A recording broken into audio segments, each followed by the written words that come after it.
والصلاة والسلام على حبيبه محمد وآله وصحبه أجمعين. أعوذ بالله من الشيطان الرجيم. بسم الله الرحمن الرحيم.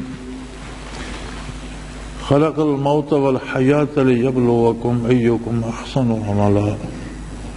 اللهم سبحانك لا علم لنا إلا ما علمتنا إنك أنت العليم الحكيم. مولاي صل وسلم دائما أبدا على حبیبک من زانت بہ السرور. ارشاد باری تعالی ہے کہ اس خالق کائنات نے پیدا فرمایا موت کو اور حیات کو، لیبلوکم، تاکہ تمہیں آزمائے، تمہارا امتحان ہو، ایکم احسن عملا، تم میں سے بہترین عمل کس کے ہیں، کون اچھے اعمال کرتا ہے. اس آیہ کریمہ نے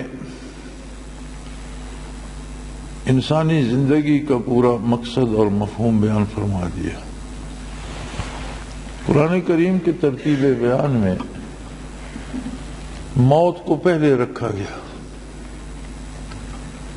حالانکہ واقعتاً پہلے زندگی ہوتی ہے اور پھر موت. کسی بزرگ کا بھائی فوت ہو گیا اور لوگ جو افسوس کرنے گئے یا فاتحہ کے لیے گئے تو لوگوں کی عادت ہوتی ہے، تو کسی نے ان پہ سوال کر دیا کہ انہیں ان کی موت کا سبب کیا تھا، کیا ہوا، کس وجہ سے مر گئے. اس بزرگ نے فرمایا ان کی موت کا سبب ان کی زندگی تھی، چونکہ وہ زندہ تھے اس لیے انہیں مرنا تھا. تو موت کا سبب خود حیات ہی کافی ہے. جب زندہ ہے تو موت کے دروازے سے گزرے گا. لیکن قرآن حکیم نے بیان میں موت کو اس لیے مقدم رکھا کہ موت اتنی یقینی ہے کہ زندگی سے زیادہ اعتبار ہے اس کو. زندگی کو ہم دیکھ رہے ہیں اور ہمیں زندگی پہ اعتماد ہے، تو فرمایا اس زندگی سے زیادہ یقینی ہے موت. لیکن کیا موت زندگی کا خاتمہ ہے؟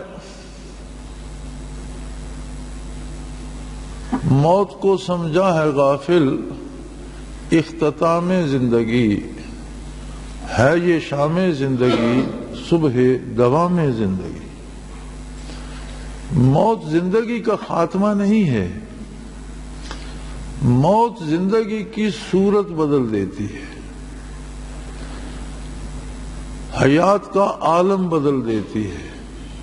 ہم زندہ ہیں عالم دنیا میں، موت ہمیں عالم برزخ میں لے جاتی ہے، عالم بدل جاتا ہے، احکام بدل جاتے ہیں. دنیا میں بالذات مکلف بدن ہے، روح اس کے تابع ہے. ہمارا ایمان ہے کہ روح ہے، لیکن اس کے علاوہ ہمارے پاس کوئی ثبوت نہیں ہے. میڈیکل سائنس نے برسوں کیا صدیوں سر پٹکا کہ کوئی اس کا ایسا طبیعیاتی یا میڈیکل جو ہے ثبوت ہونا چاہیے کہ زندگی ہے. اب جب آ کر اعضاء کی پیوند کاری شروع ہوئی اور مرنے والے کے اعضاء زندوں میں لگائے جانے لگے، آنکھوں کا عطیہ دے دیا. اب مرنے والے کی آنکھ زندے آدمی میں لگائی تو آنکھ دیکھ رہی ہے. تو اس پر سائنس نے اس سے یہ نتیجہ اخذ کیا کہ کوئی چیز ایسی تھی جو مرنے والے سے چلی گئی یا نفی ہو گئی. کیونکہ اگر اس کے بدن میں قصور ہوتا تو یہ آنکھ دوسرے بدن میں بھی نہ دیکھتی. اس بدن میں وہ چیز ہے جو اس کو استعمال کرتی ہے، اس بدن سے وہ چیز رخصت ہو گئی جو اسے استعمال کرتی تھی، اس لیے وہاں یہ آنکھ بند ہو گئی، یہاں یہ آنکھ دیکھ رہی ہے. تو اس طرح سے میڈیکل سائنس کو ایک ثبوت ملا کہ بدن کے علاوہ اس کے اندر کوئی ایسی چیز ہے جسے روح کہیں، کچھ بھی کہہ لیں، لیکن کچھ ہے صحیح۔ ہمارا ایمان اللہ کی کتاب اور اللہ کے نبی صلی اللہ علیہ وسلم کے ارشادات پر ہے۔ اللہ کی کتاب بھی ہمارے پاس نبی علیہ الصلوۃ والسلام کے ارشادات کی صورت میں پہنچی۔ آپ ہی نے بتایا کہ میری یہ بات جو ہے یہ کتاب اللہ ہے، یہ اللہ کی بات ہے، لیکن حضور کی زبان حق ترجمان سے ادا ہوئی، اور آپ کے ارشادات صلی اللہ علیہ وسلم اسی کتاب کی ساری تفصیل ہے۔ سو نبی علیہ الصلوۃ والسلام کا ارشاد ہے، حدیث شریف کا مفہوم ہے کہ جب قیامت قائم ہوگی اور مخلوق جمع ہوگی تو ساری مخلوق کے سامنے ایک دمبے کی شکل کا کوئی ایک جانور لایا جائے گا اور اعلان کیا جائے گا کہ سب دیکھ لو یہ موت ہے، اور پھر اس کو ذبح کر دیا جائے گا اور اعلان کر دیا جائے گا کہ آج کے بعد کسی کو موت نہیں آئے گی۔ جو جنت میں جائے گا وہ بھی ہمیشہ رہے گا، اور جو دوزخ میں اور آگ کی نظر ہوگا رہنا اسے بھی ہمیشہ ہے، موت اسے بھی نہیں آئے گی۔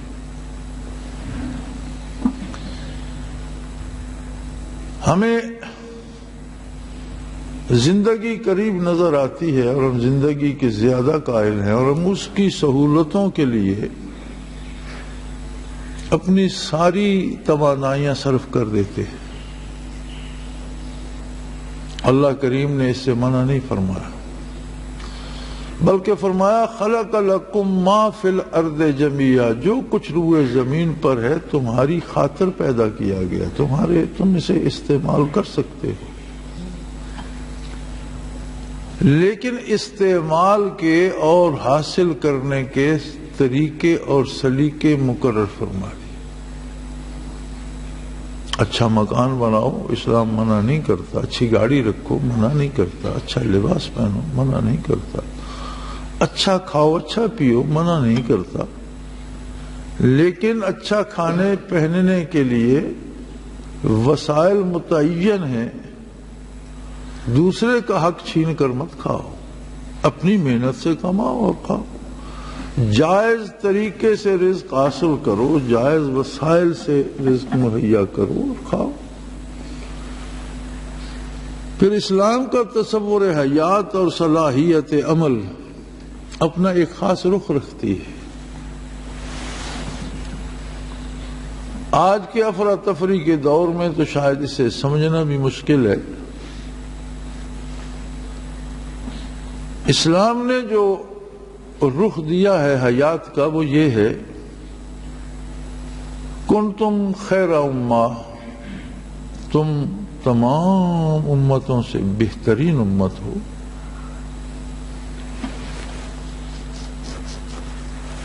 اخرجت للناس، تمہیں اللہ نے محمد الرسول اللہ صلی اللہ علیہ وسلم کا امتی اپنی دوسری مخلوق کے بھلائی کے لیے بنایا ہے۔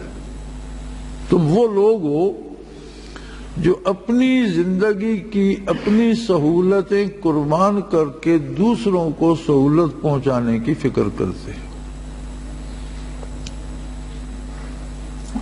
مسجد نبوی میں مہمان آیا،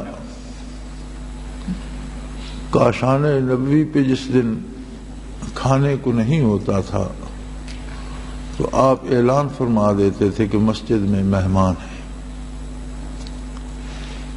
اور سیرت میں موجود ہے کہ آپ صلی اللہ علیہ وسلم کی حیات مبارکہ میں کوئی دن ایسا نہیں ہے جس دن کاشان نبوی پہ 2 وقت کا کھانا موجود ہو،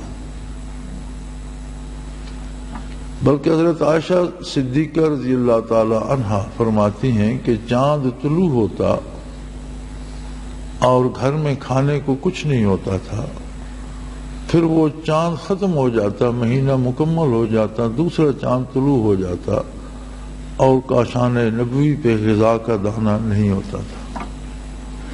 تو عرض کیا گیا کہ پھر آپ صلی اللہ علیہ وسلم اور ازواج مطہرات کس طرح کیا کھاتے تھے جب کھانے کو کچھ نہیں ہوتا تھا؟ تو فرمایا دودھ لوگ ہدیہ کر دیتے تھے اور اس پہ گزارا ہوتا تھا، یا کبھی کوئی کھانا خدمت عالی میں پیش کر دیتا تھا اور اس طرح گزارا ہوتا تھا. خود کا شان نبوی پہ کوئی چیز نہیں ہوتی تھی. اور کوئی دن ایسا نہیں ہے کہ کسی دن 2 وقت کا کھانا موجود ہو. تو ایسی صورت میں جب مہمان آ جاتا تو حضور مسجد میں اتنا ارشاد فرما دیتے تھے کہ آج مہمان بھی ہے.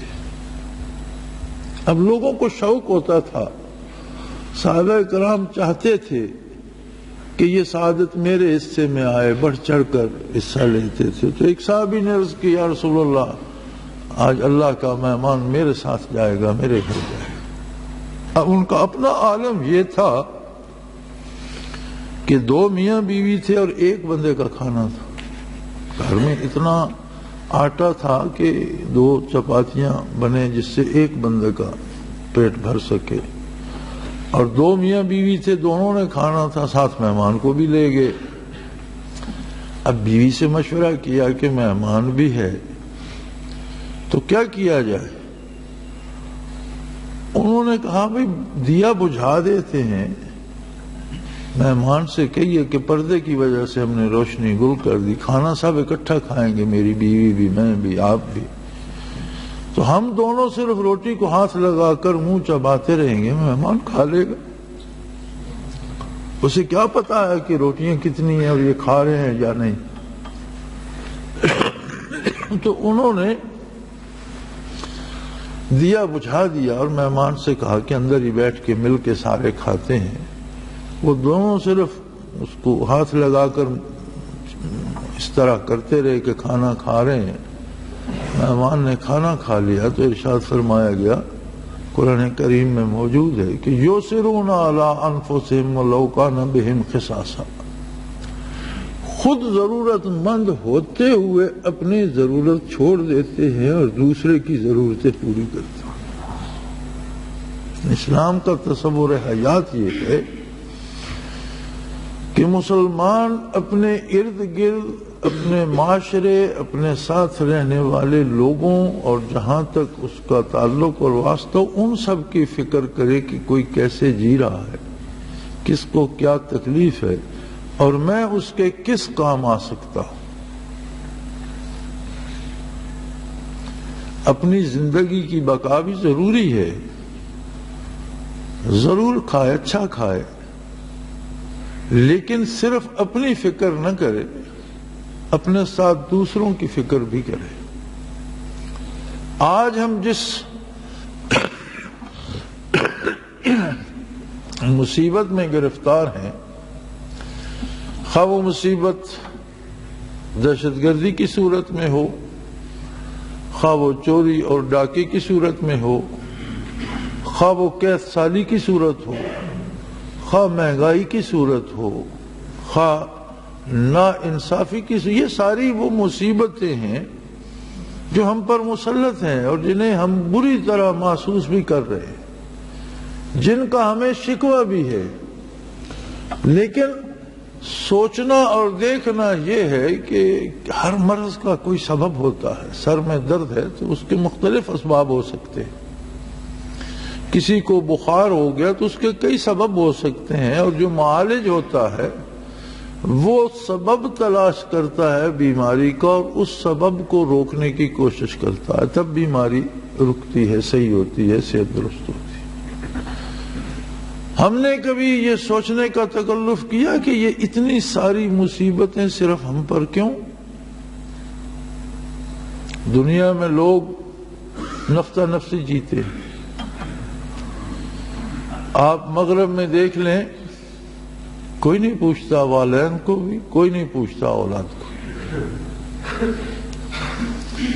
مغربی ممالک میں بچہ پیدا ہوتا ہے، بچہ ماں کے پیٹ میں ہوتا ہے تو اس کی وظیفہ یا ادویات یا اس کے لیے دودھ، یہ چیزیں حکومت کی طرف سے ملنا شروع ہوتی ہیں. پھر بچہ پیدا ہوتا ہے، اس کا وظیفہ مقرر ہو جاتا ہے، اس کے اخراجات سکول کے، دوائیوں کے حکومت برداشت کرتی ہے، اور جب وہ بالغ ہوتا ہے تو اس کے وظیفے بند ہو جاتے ہیں۔ تو میں نے وہاں یہ دیکھا ہے کہ بچوں کو بھی اور بچیوں کو بھی، جوان بچیوں کو بھی والدین یہ کہتے ہیں کہ جس کمرے میں رہتی ہو اس کا کرایہ اتنا ہے اور جو کھانا کھاتی ہو اس کا بل اتنا ہے، اب تمہارا وظیفہ بند ہو گیا، اب اپنے خرچ کا اہتمام کرو، نہیں کر سکتے تو گھر سے چلے جاؤ، اور واقعی نکال دیتے، والدین کو نکال دیتے ہیں، بوڑھوں کو، اور اولڈ ہومز اور ایسے حکومت نے ادارے خیراتی بنائے ہوئے جہاں وہ پڑے رہتے ہیں۔ میں نے ایک دفعہ نیو یارک ایک خاتون سے پوچھا، نیو یارک 3-4 جزیرے ہیں، نیو یارک جو ہے، اور درمیان میں سمندر ہے، تو ریلوے کے پل بھی ہیں، گاڑیوں کے پل بھی ہیں، متعدد پل ہیں، اور ایک جگہ جہاں زیادہ خلا ہے وہاں وہ اس طرح کی لگی ہوئی ہے ایک پوری بس، وہ کیبل وین کی طرح کی، وہ کیبل پہ چلتی ہے، اس کنارے سے چلی اس کنارے پہ لینڈ کر گئی، اوپر وہ کیبل لوہے کی لگی ہوئی ہے تار اس پہ۔ ویسے ہی خیال آ گیا چلو آج یہ کیبل انجوائے کرتے ہیں، تو ہم کیبل میں بیٹھ گئے، گاڑی ڈرائیور کو کہا کہ اگلے سرے لے جاؤ، تو ہم کیبل پہ آتے ہیں، تو کیبل آپریٹر ایک نوجوان خاتون تھی، تو میں نے اس سے پوچھ لیا کہ تمہارا کوئی آگا پیچھا ماں باپ کوئی ہے؟ کہنے لگی ماں ہے ایک، لیکن میں ماں کے ساتھ بہت ہمدردی کرتی ہوں اور ماں کا بڑا خیال رکھتی ہوں۔ بڑی عجیب بات ہے کہ اس معاشرے میں آپ ماں کا خیال رکھتے ہیں؟ ہاں، کہنے لگی میں جو پیسے مجھے کپڑوں کی دھلائی کے لیے دینے پڑتے ہیں وہ میں ماں کو دیتی ہوں اور وہ میرے کپڑے دھو دیتی ہے، ماں کا بہت خیال رکھتی ہے۔ یعنی یہ بھی احسان تھا، ورنہ وہاں یہ بھی کوئی نہیں کرتا کہ بوڑھی ایسے تو ایسے نہیں دھلتے جیسے مشین دھو کر دیتی ہے۔ آپ آگے اندازہ لگا لیجئے کہ لوگ کس طرح جیتے ہیں، لیکن وہ لوگ تو رسول اللہ کی امت نہیں ہے، ان سے کسی کو یہ امید بھی نہیں رکھنی چاہیے کہ وہ دوسروں کے لیے جئیں گے، وہ اس نعمت سے محروم ہے جو مجھے اور آپ کو نصیب ہے۔ ان سے یہ توقع رکھنا یا ان سے یہ اندازہ کرنا اور اس کا پھل بھی بھگتتے ہیں، پھر اگلے دن وہ بھی بوڑھے ہوتے ہیں اور ان کے ساتھ بھی ایسا ہی ہوتا ہے، ان کی اولادیں بھی ان کے ساتھ ایسا ہی کرتی ہیں۔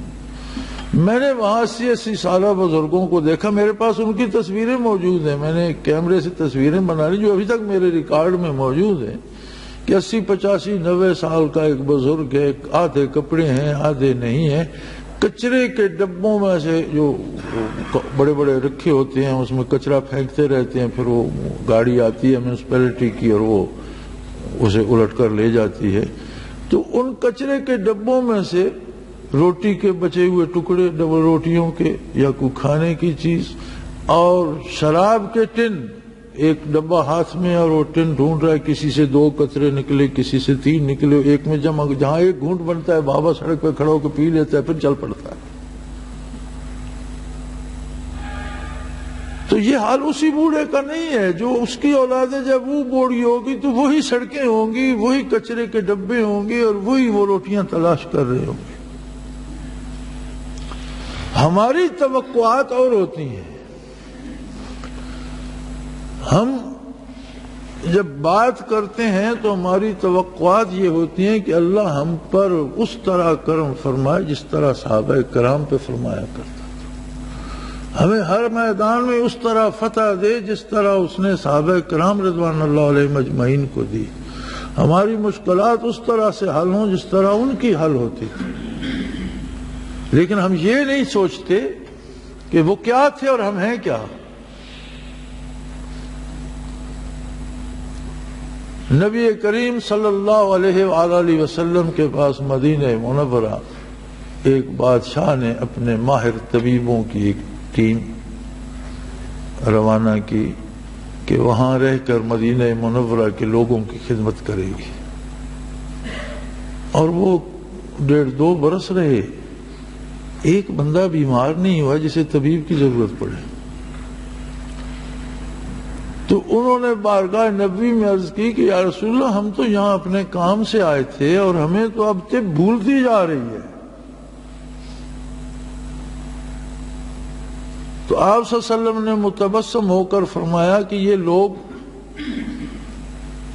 بھوک رکھ کر کھانا کھاتے ہیں، ابھی 2 لقموں کی بھوک ہو تو کھانا چھوڑ دیتے ہیں، اور نیند کی حاجت ہو تو یہ بیدار ہو جاتے ہیں، اس لیے یہ بیمار نہیں پڑتے، یعنی بیکار سوتے بھی نہیں رہتے اور صرف پیٹ بھرنے میں نہیں لگے رہتے۔ تو طبیبوں کو حضور نے واپس جانے کی اجازت دے دی۔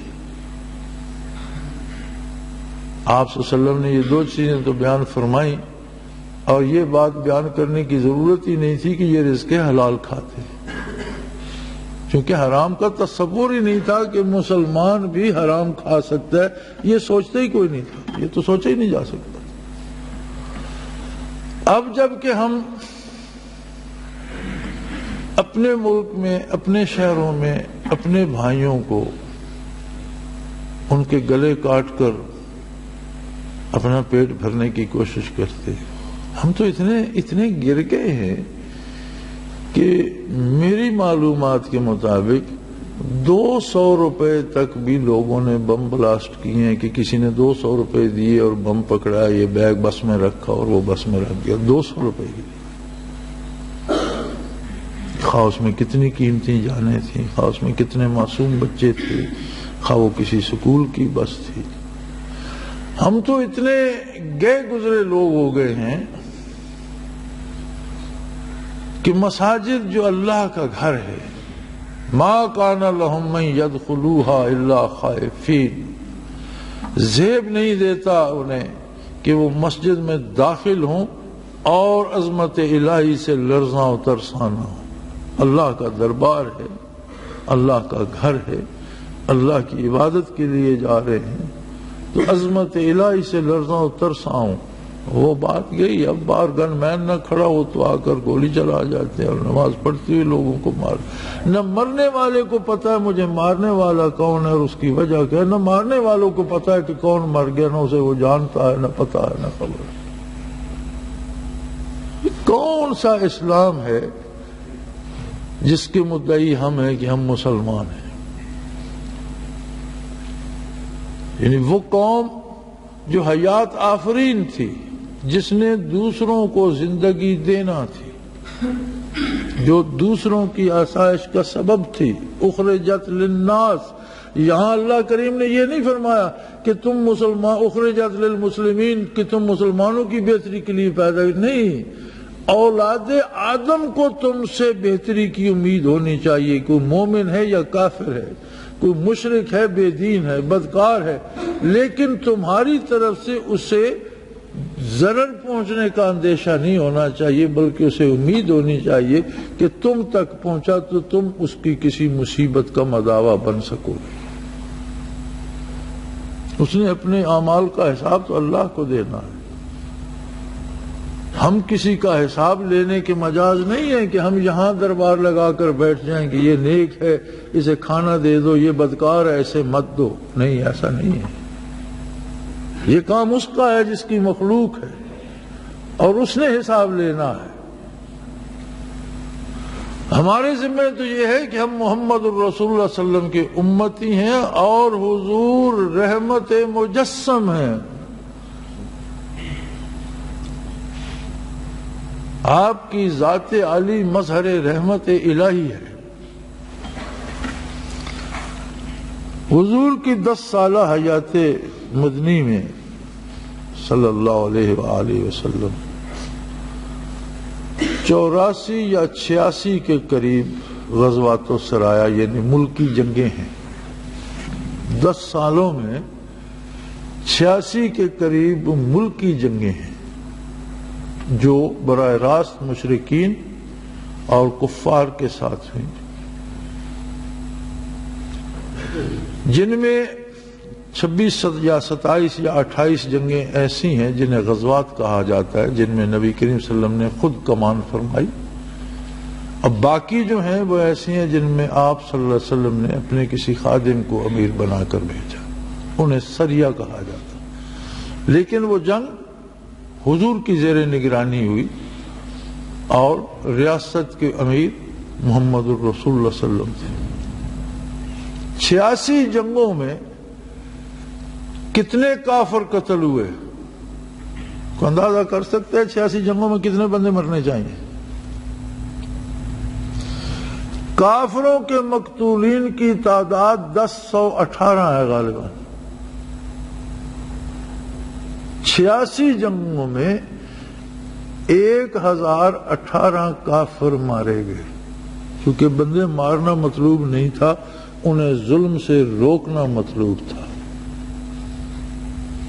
جو زیادہ دلیر اور زیادہ بدماش اور زیادہ زوراور ہوتے وہ آگے نکلتے، مارے جاتے، پچھلے اپنی برائی سے باز آ جاتے، درگزر کیا جاتا.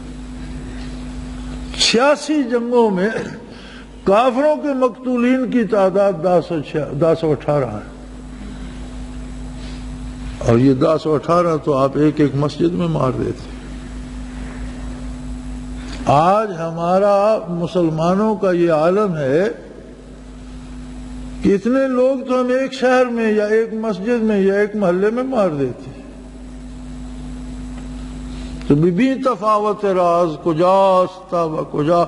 آپ فاصلہ دیکھیے اسلام کیا ہے اور ہم کیا کر رہے ہیں.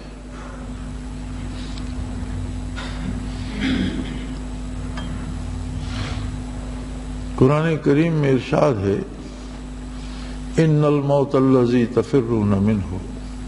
وہ موت جس سے تم ساری عمر بھاگتے رہتے، ذرا ذرا سی بیماری پہ پریشان ہو جاتے ہو، علاج کراتے ہو، جان بچانے کے لیے چھپتے پھرتے ہو، گرمی سے بچتے ہو، سردی سے بچتے ہو، دشمنوں سے بچتے ہو، گارڈ رکھتے ہو، ساری کوشش کرتے ہو اس زندگی کو بچانے کے لیے اور موت سے بچنے کے لیے. لیکن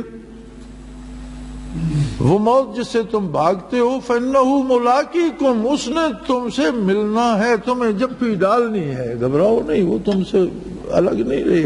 فَإِنَّهُ مُلَاقِيكُمْ، وہ تمہیں جپھی ڈالے گی. اور موت کیا ہے؟ تم ختم نہیں ہو جاؤ گے. موت یہ ہے کہ ثُمَّ تُرَدُّونَ إِلَىٰ عَالِمِ الْغَيْبِ وَالشَّهَادَةِ. موت یہ ہے کہ تم اس زندگی سے نکل کر بارگاہ الہ العالمین میں پیش کیے جاؤ گے. تمہیں نئی زندگی عطا ہو جائے گی. اور وہاں کیا ہوگا؟ تم سے پوچھا نہیں جائے گا.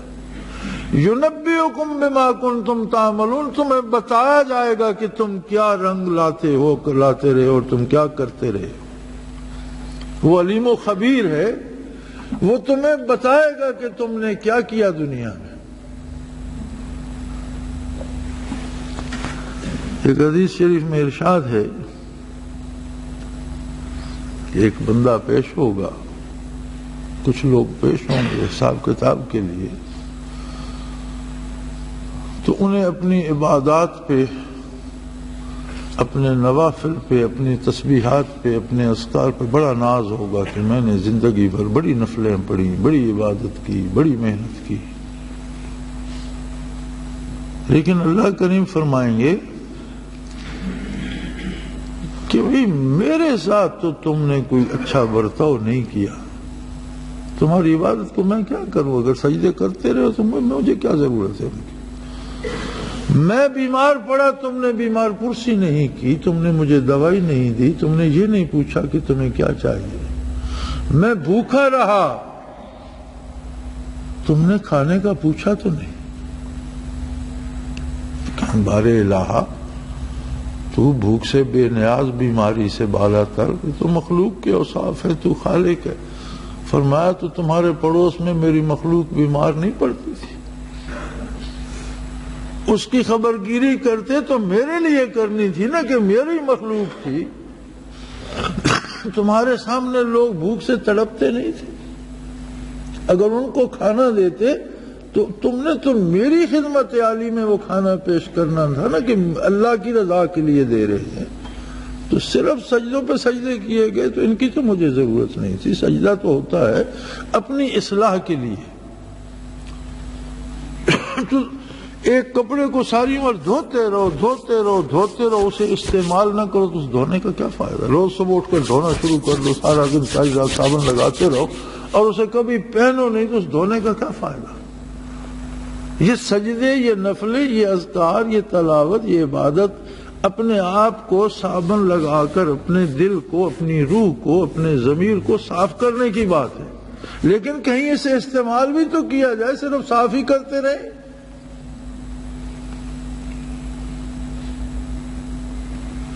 نبی علیہ الصلوۃ والسلام نے فرمایا،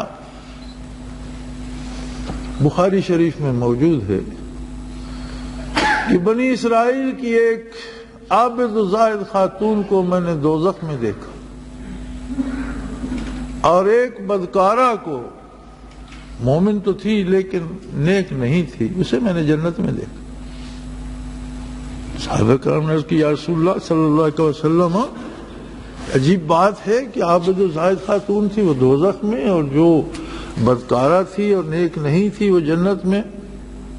فرمایا کوئی عجیب نہیں ہے، جسے میں نے جنت میں دیکھا اس کا سبب پوچھا تو فرمایا گیا کہ یہ گزر رہی تھی اور پانی کا کنواں تھا اور اس ارد گرد جو پانی بھرنے والے بھرتے ہیں تو گرتا ہے، کیچڑ سا تھا، اور ایک کتا پیاس سے دم توڑ رہا تھا اور اس کیچڑ پہ زبان مار رہا تھا اور وہ بے جان سا ہو رہا تھا، اس میں اٹھنے کی سکت نہیں رہی تھی، اتنا پیاسا تھا۔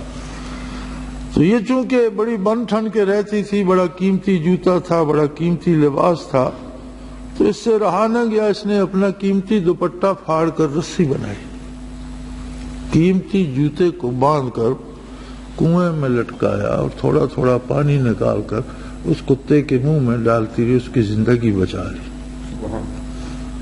فرمایا اللہ کریم کو اس کی یہ بات پسند آ گئی، گناہ معاف کر دیے اور جنت میں بھی۔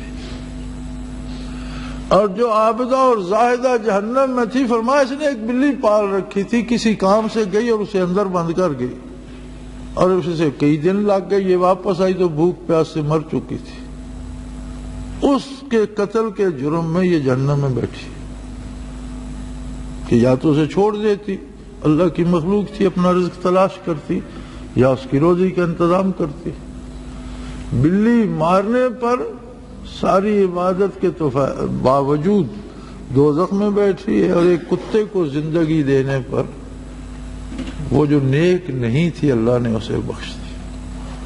اب ہم اپنا محاسبہ کریں کہ ہم صبح اٹھ کر کسی کی زندگی کے لیے سوچتے ہیں، یا جو اٹھتا ہے وہ یہ سوچتا ہے کہ میں دوسرے کا کتنا نقصان کر سکتا ہوں۔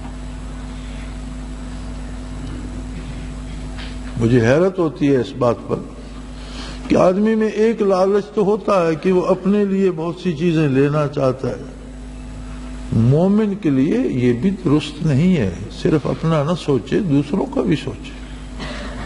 لیکن اگر کوئی لالچ کرتا ہے تو ایک بات تو سمجھ میں آتی ہے کہ اپنے لالچ میں، اب یہ جو کاوش ذہنی ہم سارا دن یہ سوچتے رہتے ہیں کہ اس کا نقصان کیسے ہو، اب اس کی کیا ضرورت، اگلے کا ہو نقصان یا نہ ہو، ہمارے قومی وتیرہ بن گیا کہ ہم اٹھ کر سوچنا شروع کر دیتے ہیں کہ کس کس کا میں کیا کیا بگاڑ سکتا ہوں، کس کو کہاں سے نقصان پہنچا سکتا ہوں۔ جب ہمارا کردار یہ ہے تو نتائج تو کردار پر مرتب ہوتے۔ جب ہم فساد سوچیں گے یا فساد کریں گے تو ہمیں فساد بھگتنا بھی پڑے گا، ہمارے شہروں میں بھی فساد ہوگا، پھر اب تو وہ پہنچتے پہنچتے عبادت گاہوں اور مساجد تک پہنچ گیا،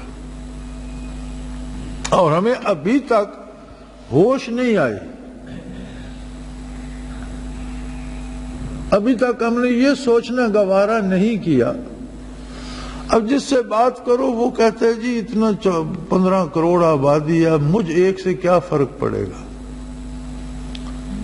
میرے بھائی، میری ایک کی وجہ سے کسی کو ایک کانٹا چبھ رہا ہے تو کم از کم میں وہ کانٹا تو نہ چبھوں، وہ تکلیف تو اس کی ختم ہو جائے۔ اور اگر ہر آدمی اپنی اصلاح کی فکر کر لے تو 15 کروڑ بندے سدھر سکتے ہیں، لیکن ہم کرتے یہ ہیں کہ میں جو چاہوں کرتا رہوں، فلاں کو ایسا نہیں کرنا چاہیے، فلاں. سارا دن ہم نصیحت یہ کرتے ہیں کہ تمہیں نہیں ایسا کرنا چاہیے، تمہیں نہیں کرنا چاہیے. کبھی ہم یہ بھی سوچیں کہ مجھے کرنا کیا چاہیے اور میں کر کیا رہا ہوں. کتنے دکھ کی بات ہے کہ نمازی ملتے ہیں، حاجی ملتے ہیں، مخیر حضرات ملتے ہیں، ایسا کوئی نہیں ملتا کہ وہ دکان پر بیٹھا اور جو بہت ہو وہ کرے، اس پہ یقین کر لیا جائے. کیا فائدہ؟ ایک بندہ ہر سال حج پہ بھی جاتا ہے، جب دکان پہ بیٹھتا ہے تو اس کا کردار یہ ہے کہ آپ اس سے جھگڑا کرتے ہیں، وہ 500 مانگتا ہے اور پھر 120 میں چیز بیچ دیتا ہے. ابھی 120 میں بھی تو اس نے منافع لیا، نقصان پہ تو نہیں بیچ رہا. کیا فائدہ اس کردار کا؟ میرے بھائی، ہم سب کو مرنا ہے اور اللہ کے حضور پیش ہونا ہے. اس بات پہ نہ رہو کہ سارے برائی کر رہے ہیں میں بھی کرتا رہوں. نہیں، سارے اپنا بھگتیں گے، میں کم از کم اپنے آپ کو تو روک لوں. اور جب ہمارا قومی وتیرہ یہ ہو جائے گا کہ ہر فرد اپنی اصلاح کی فکر کرے تو انشاءاللہ سب کی اصلاح ہو جائے گی. اور جب تک ہم صرف دوسروں کو نصیحت کرتے رہیں گے کوئی فائدہ نہیں ہوگا. کتنے جمعے ہوتے ہیں پورے ملک میں، ایک ایک گاؤں میں کتنے جامع مساجد ہیں اور ہر جگہ بیان ہو رہا ہوگا. حاصل اس کا کیا ہے؟ گفتن نشستن دو گفتن دو برخاستن، بیٹھے باتیں سنی اور چلے گئے. تو میرے بھائی، حق یہ ہے کہ اپنے کردار پہ نظر رکھو، اور سب سے زیادہ تنقید خود آپ اپنی ذات پہ کیا کرو. پہلے اپنا محاسبہ کرو، اللہ تمہیں ایسا بنا دے گا کہ تمہارے ساتھ بیٹھنے والے بے شمار لوگ بھی مائل باصلاح ہو جائیں. اللہ تمہیں دوسروں کی اصلاح کا سبب بھی بنا دے گا، لیکن تب جب تم اپنی اصلاح کر سکو گے. اللہ کریم توفیق عطا فرمائے، ہمارے گناہوں سے درگزر فرمائے اور نیکیاں قبول فرمائے اور نیکی کی توفیق عطا فرمائے. آخر دعوانا